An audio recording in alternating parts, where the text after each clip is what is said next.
Okay. All right. So I got a few things going on here. This guy cracks me up. Jack Nicholson. Um, uh, yeah. These people that perform in the arts, sure, I can do that. I sang tonight at the Sandbar Grill, and it was pretty fun. And meeting up with Jacques again, and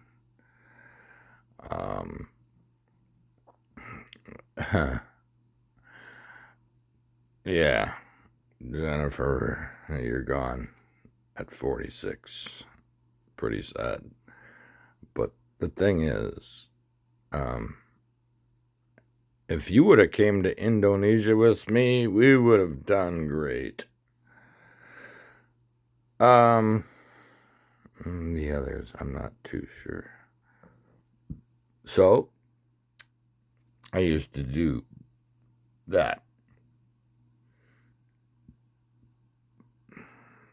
I used to do coloring.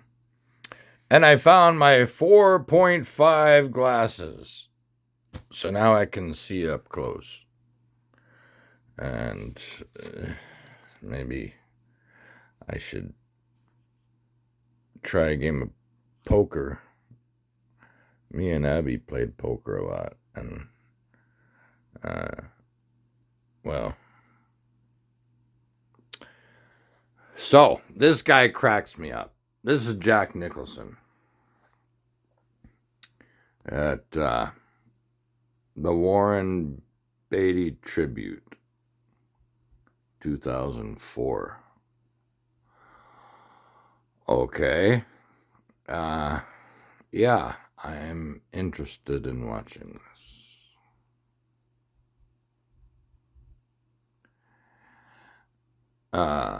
A very talented guy. He used to act and produce and filmmake just like me. So, okay, without further ado,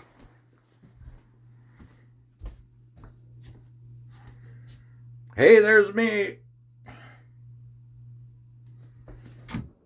Still alive. Okay, here we go. 2004.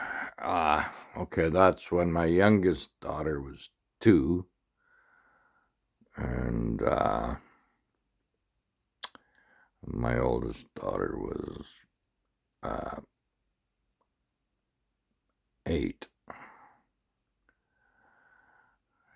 Who do we appreciate?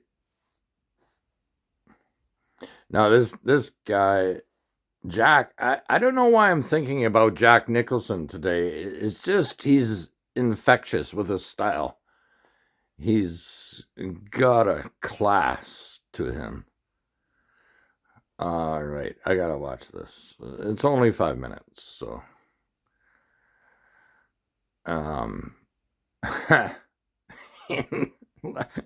Look at him. He's hilarious. Jack. Okay. Here we go.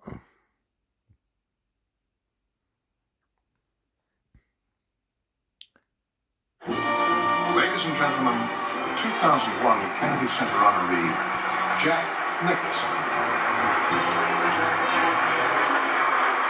Sure goes by fast, huh? For years, Warren has dreamed of attending these awards.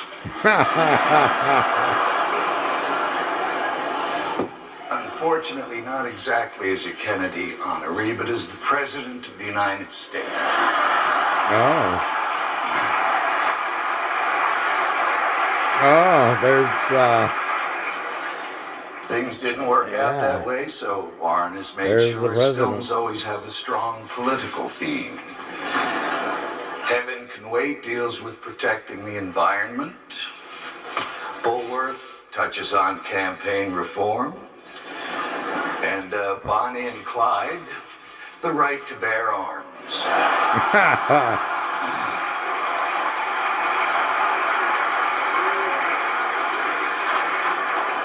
You notice that I didn't mention what shampoo was about.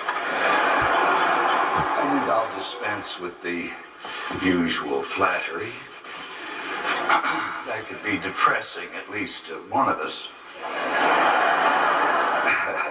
I won't dwell on your immense and singular talents as a movie maker. I won't congratulate you on the extraordinary talents of your wife, Miss Annette Bening.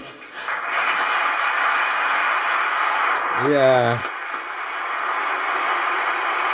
I also won't She go did into your good on no-nonsense The American approach to Dream. work, your endless questions, sounding the opinions of your collaborators, all sides of the situation, and driving everybody to their wits' end.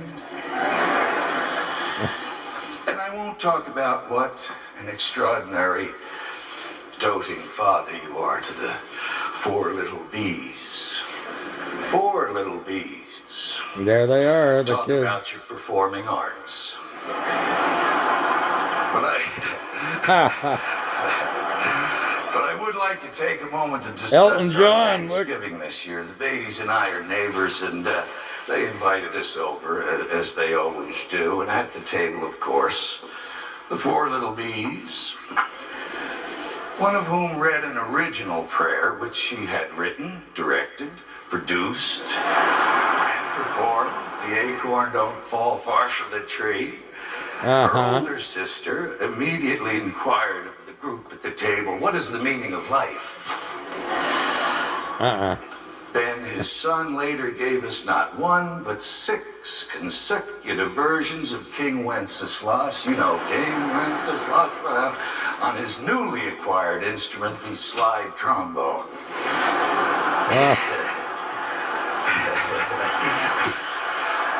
Thank you, Ben. Mad Dog's real name, you heard that too, Henry Warren Beatty. And this is a boy who was going to be a film star in the days when actors had names like Tab, Rock, Slide, Slam, Splash. You know, he decided to stick with the name Warren, and that is confidence.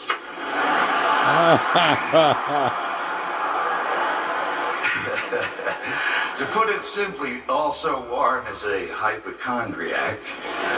Oh. In this area of his megalomania, it is so powerful that I actually believe him to be the leading medical expert in the United States. Simple as that. For example, he called me and asked me, do you know anything about acid reflux? No. Did you ever get heartburn? Well, yeah, maybe sometimes. You've got it.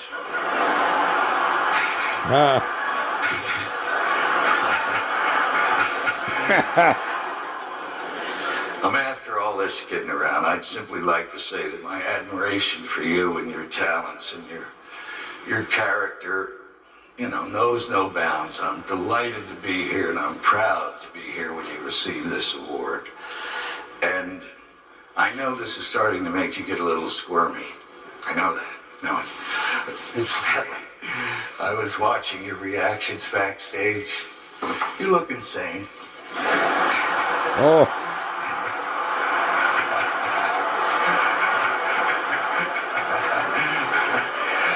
But in fact, one of your most endearing qualities, Warren, and I mean this, is your honest sense of poetry and your love and your admiration for performers in all fields. In fact, I've seen you weep at the talent of our next performer, which is fortunate because what we needed to find here was someone who was an even bigger diva than you, Mad Dog.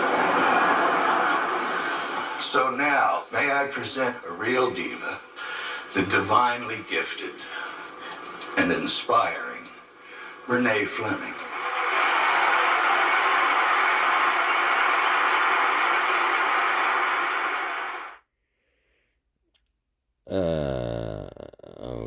Okay.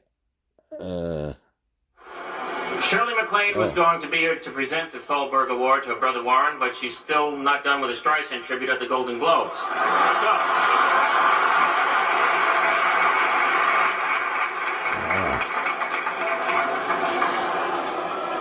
this is an exciting award. I would have voted for Warren Beatty for president, and one big reason. Vice President Jack Nicholson. Ladies and gentlemen, here's Jack.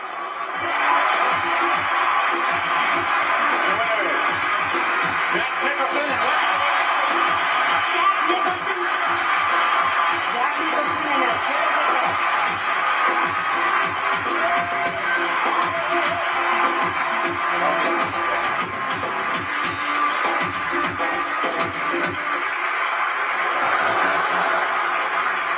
Well, because of the dignity of the occasion, Miss Benning's delicate condition, and the age of the recipient, there will be no sex jokes. And I'm very sorry about that. The most amusing thing I know about Irving Thalberg is that to prevent him from getting involved in a picture that they were filming, the Marx Brothers nailed his office door shut with him in it. This level of intensity has met its match in Mad Dog Beatty, a nickname earned as an all-star linebacker in his native Virginia, Fight Resistance. He's a relentless producer.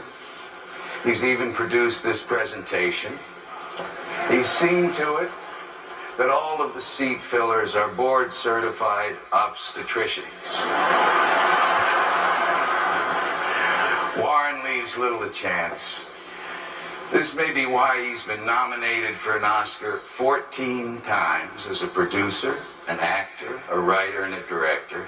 And he's the only person in the history of the Academy to be nominated in the same year in these 4 categories. And he's done it twice.